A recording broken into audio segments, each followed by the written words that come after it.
ahora sí, como hemos anticipado, queremos saludar en este punto al historiador Pío Moa para hablar de lo que está ocurriendo en el Tribunal Supremo día tras día, declaración tras declaración. El franquismo, Baltasar Garzón y un periódico norteamericano que entra de lleno en el debate. Don Pío Moa, ¿qué tal?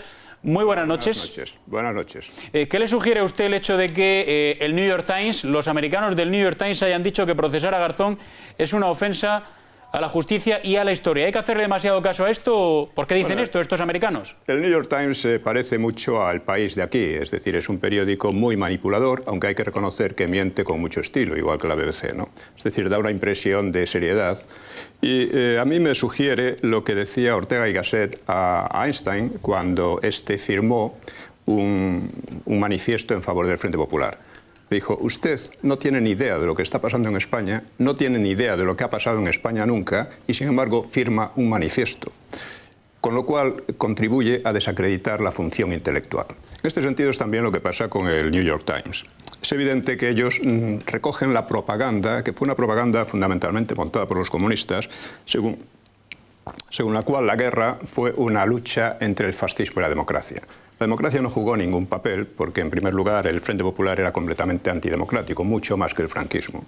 Lo que se jugó en la guerra era, por una parte, la supervivencia de la Unión de España como nación unida y, por otra parte, la supervivencia del cristianismo, ya que el Frente Popular se empeñó en destruir la herencia cristiana, ¿no? Destruyó desde bibliotecas hasta fusiló a miles de clérigos, etcétera, etcétera, ¿no? Esto es lo que se jugó realmente en la Guerra Civil.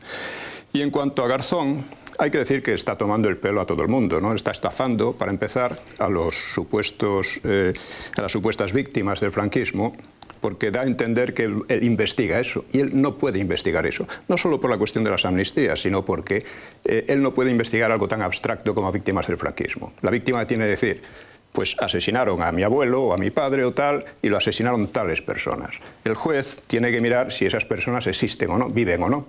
Y aparte tiene que demostrar que efectivamente son culpables, ¿no? Pero la inmensa mayoría de esas personas están muertas, por no decir todas. En cambio hay algunos que quedan, como el nonagenario Santiago Carrillo, que está inmerso en fue responsable de la mayor matanza de la guerra civil, que fue la de Paracuellos, ¿no? Y, sin embargo, contra él no tiene nada que hacer Garzón, según parece, ¿no? Por otra parte, ya digo, estas cosas están amnistiadas, fueron ya, las responsabilidades de la guerra fueron eliminadas durante el franquismo, etcétera, ¿no? Entonces, don Pío, una pregunta muy concreta que quería formularle, porque ha dicho usted que el señor Garzón está estafando a las víctimas del franquismo. Para anotarse un tanto ideológico, le pregunto, y es una hipótesis, ¿estaría manipulando también a esas víctimas del franquismo que van compareciendo como en un rosario día tras día, testimonio a testimonio? Porque esto sería verdaderamente más que grave, que lo sería, pero sería un poco triste, ¿no? Bueno, yo tengo la impresión de que esos testimonios están de acuerdo en la manipulación, ¿eh? Son testimonios pagados, es decir, son personas que han recibido indemnizaciones según la ley de memoria histórica, que es una ley totalitaria, y por consiguiente son testigos interesados. Es decir, ningún juez puede tomar a esos testigos así por las buenas como si dijeran la verdad. Habría que investigar realmente qué pasó, porque en todas estas historias de la memoria histórica encontramos una cantidad de fraudes enormes. Recordemos, por ejemplo, toda la cantidad de falsificaciones en torno al Valle de los Caídos, que si los 20.000 presos políticos en trabajos esclavos, etc.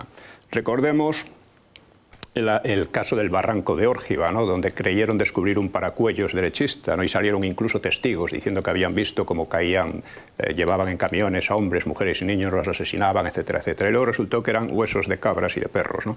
Cosas de estas son muy abundantes y cualquier juez con un mínimo de decencia tendría que distinguir y examinar verdaderamente esos testimonios, que ya digo, son por una parte testimonios pagados, que además mienten cuando dicen que nadie les ha hecho caso porque según la ley de memoria histórica han recibido o tienen derecho a recibir una serie de indemnizaciones, igual que los familiares de la ETA entre 1968 y 1975, según la misma ley. Es una ley proetarra, entre otras muchas cosas. Y mi opinión es que todo esto es un montaje completamente falso. Y la izquierda en España tiene experiencia en este tipo de montajes porque ya después de que se insurreccionó contra la República en 1934, montó una campaña muy parecida con respecto a la supuesta represión de Asturias, ¿no? Inventándose, bueno, yo lo he analizado en algún libro, ¿no? El libro sobre el derrumbe de la República, y esa campaña que envenenó literalmente a la población, porque antes no había ese odio que se creó a partir de entonces, esa campaña se hizo sobre la base de testimonios falsos y de mentiras o exageraciones absolutamente desmesuradas, ¿no?